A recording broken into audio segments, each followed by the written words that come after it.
Hey guys, it's Marco from Luso Overland, and today I want to talk about this tool right here. It is the timing belt tensioner pulley preload tool, and you need this tool in order to do a timing belt job correctly on almost every Mitsubishi, Montero, or Montero Sport that was sold in the US. The only ones that you didn't need this was the any vehicle with a 4-cylinder, or the first version of the V6, the 3-liter V6 found in 89 through 94 Monteros. But other than that, when you do your timing belt job, you're gonna see this tensioner pulley with these two little holes in there. And then that is where this tool comes in. You can see you've got these two little prongs that fit into those holes, and you gotta do this step. It is critical. But the reason that I'm making this video, this is not like a full-on how to do a timing belt job video. There's plenty of great videos already out there on YouTube for that. What this is for is every now and then, we sell a ton of these preload tools, but every now and then we'll get a return where someone sheared the pins off. And that should really never happen. If you're doing this correctly, that should really never happen. And so I wanted to make this video to give you guys some tips and tricks to watch out for while you're torquing and adding your preload to this so that this doesn't happen and you do it correctly. Now the torque specs that I'm calling out here are for this particular engine. This is a 3.5 liter out of a 2001 Montero, and these torque specs and timing belt procedure apply to all Gen 3s, 2001 to 2006. Things are gonna be really similar for all other Monteros and Montero Sports, but just double check your torque specs as they can vary slightly, especially with like the 3.5 liter dual overhead cam.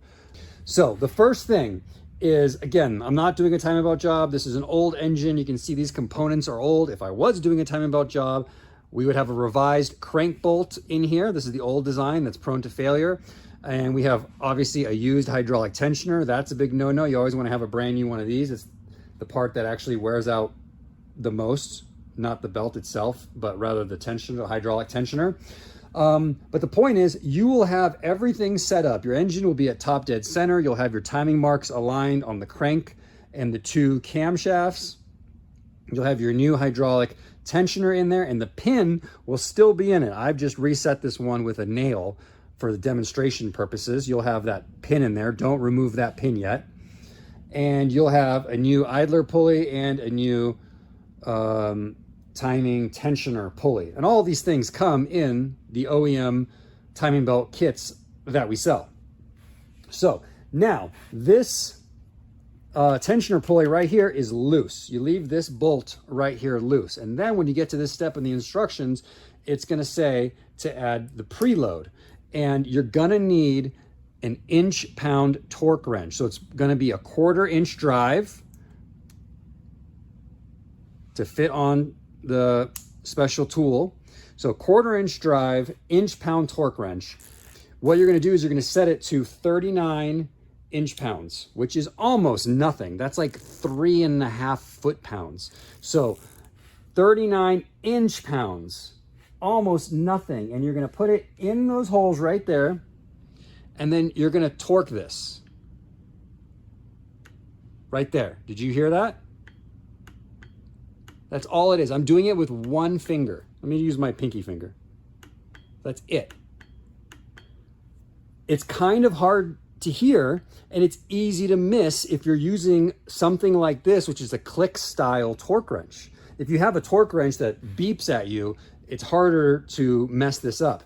But with something like this that clicks, it's real easy if you're using your whole hand, especially to start this, and you may not hear the initial click. And if you keep going, you're severely over preloading it, and then that's when you can get into the problem of snapping off these pins.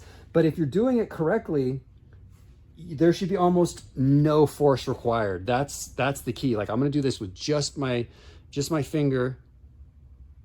There it is, right there. That's 39 inch-pounds. And then you're gonna need a second torque wrench, in this case set to 36 foot-pounds.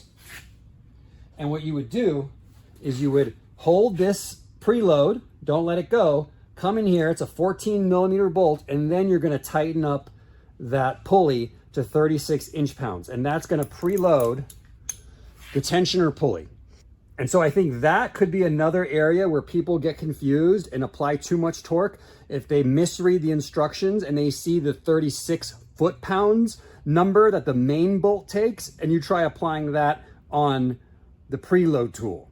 So that could be another thing to look out for. It's 39 inch-pounds on the preload tool, 36 foot-pounds on the main bolt that holds the tensioner pulley to the engine. One indication, I'll just show you real quick, one indication that you've done it correctly is that this nail, in this case, it'll be the pin for you, I barely have to put any force on it to slide it in and out to release the hydraulic tensioner pin. It shouldn't fight you like at all if you've got your preload on it correctly. Now that my preload's off, it doesn't come out. It's got tension on it. Okay, so that's the main thing I wanted to point out. It's so easy to overdo it because you might miss the initial click because you can't believe how light 39 inch-pounds is. Again, like your pinky finger can do that. Now, on some Monteros, on the 3.5 liter dual overhead cam from 94 to 96, that would be the Montero SR from 94 to 96. The factory service manual calls for a higher torque spec. Even though the part is identical, it calls for 84 inch-pounds. So I've got this other torque wrench set up for 84 inch-pounds just to demonstrate that. But same exact thing. I got one finger on it. You can see here, the other one would have broken by now, and I'm gonna keep going. There it is, right there. 84 inch-pounds. So that's double what most Monteros call for, and the tool, totally fine, totally up to the job. I've done my own independent testing of our preload tools, and they typically the pins don't snap until around 200 inch-pounds. So several times more than you're supposed to be doing. So that's my main tip. It's incredibly light. Don't accidentally go past the torque brake. And what I would even recommend is set your inch-pound torque wrench to something even lighter. And I do this all the time, not just for this job, but for anything where I'm scared of over-torquing. Set your torque wrench to like half, like 20 inch-pounds. And you know, sometimes torque wrenches like bind up and they won't be working right. Like you won't have the handle screwed down properly, and there'll be like something will be stuck here, and you'll go and it won't break. And sometimes, you know, that's just the torque wrench malfunctioning. So set it for something lighter, like 20. And you see that? Breaks instantly. And then I work my way up to the torque, the final torque number. And I find that that helps me not make as many mistakes and avoid over tightening things. So now we get it set to the right one, come back, there it is.